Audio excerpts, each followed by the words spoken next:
আজ আমি আপনাদের চেনা পরিচিত স্বাদের রুইয়ের খুব সিম্পল কিন্তু টেস্টি একটা রেসিপি নিয়ে হাজির হয়েছি। রুই সর্ষে টিপসের জন্য শেষ পর্যন্ত অবশ্যই দেখুন। নমস্কার বন্ধুরা, শুভ আহারা চ্যানেলে আপনাদের সবাইকে স্বাগত। কড়াতে তেল গরম হয়ে এলে এতে আমি পেঁয়াজ কুচিগুলো দিয়ে দিলাম। পেঁয়াজগুলো ভাজা হয়ে এলে তাতে আমি গ্রেট করে রাখা আদা আর রসুন কুচিগুলো দিয়ে দিলাম। এবার টমেটো কুচিগুলো অ্যাড করব। টমেটোটা ভালো করে মাখা মাখা হয়ে এলে একে একে অ্যাড করব হলুদ গুঁড়ো, শুকনো লঙ্কা গুঁড়ো আর কাশ্মীরি লঙ্কা গুঁড়ো। পুরোটা ভালো করে মিশিয়ে কিছুক্ষণ নাড়ার পর সর্ষের পেস্টটা দিয়ে দেব।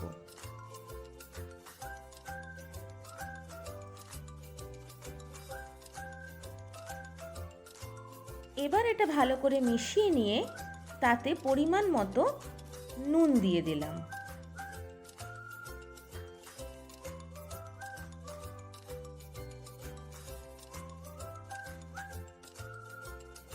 এবারে এতে নুন হলুদ দিয়ে ভেজে রাখা রুই মাছগুলো দিয়ে দেবো।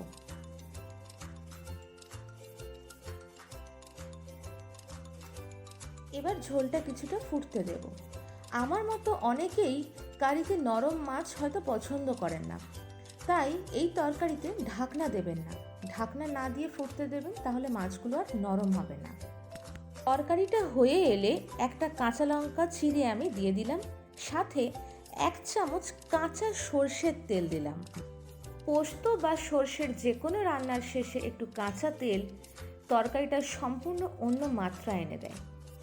রেডি আমাদের রুই সর্ষে।